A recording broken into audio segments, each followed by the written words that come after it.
Hey, what's going on, guys? Welcome back to Small Couch Reviews. Thank you for clicking on this video. It's your boy Sam.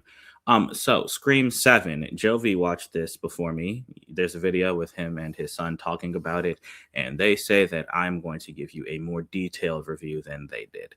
And it's the first time I can call Jovi a liar, because no, I'm not. The movie stinks, and I don't think you should watch it.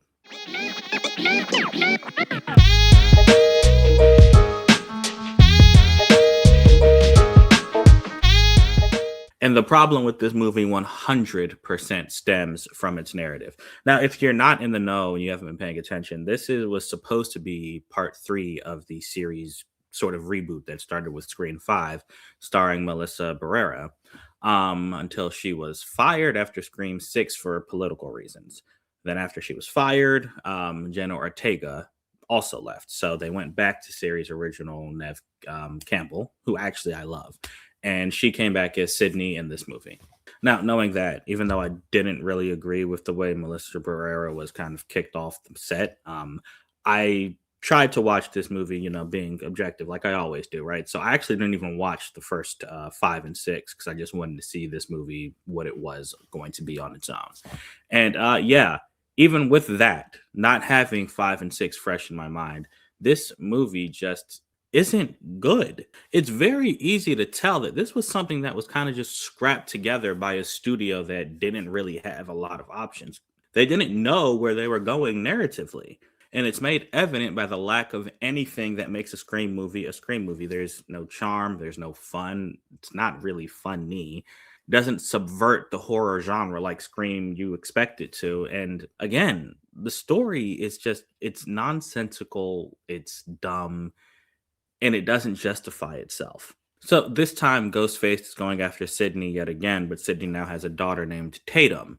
And those two are essentially, the protagonists of our film fighting against Ghostface. Courtney Cox is also in it as Gail. And honestly, when Sydney or Courtney Cox is on the screen, I guess, the nostalgia kicks in, and that's when you kind of care a little bit.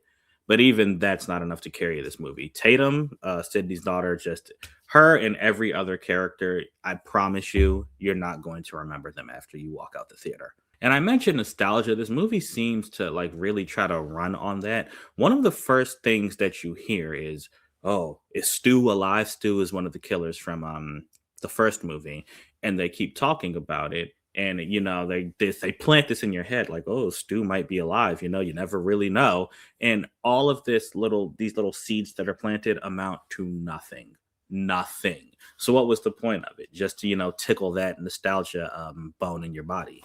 And I apologize if I kind of sound out of it. I'm not really feeling well, and this movie did not do anything to help. So I'm trying to go as fast as I can to not waste your time like this movie wasted my time. The kills were okay. Some of them were like over the top though, like gruesome for no reason. I will say the part that you see in the trailer, which is, yeah, I believe you see it in the trailer, which is the beginning of this movie, the opening phone call that starts all Scream movies. That was pretty cool. Kind of reminds me of another movie that I disliked, Mortal Kombat. Started off excellently. Like they showed this scene online and you were like, "Oh man, this might be good." And then after you see that scene, the movie just takes a nosedive. Oh, and the killer, the ghost face, when they're revealed, this is probably the worst reveal since the third one. And it might be worse than the third one. I am probably not the first critic you've seen, but thank you for watching this anyway. Just know that all the other critics that you've seen, they're right. This movie's not good. I'm not gonna be too mean, so I'm not gonna give it a number, but I am just gonna say wait till this comes out on Paramount Plus and watch it there. Don't go spend money on this. All right. So yeah, I'm not a fan. Thanks for clicking on this video. Appreciate you guys. Until next time, I'm out.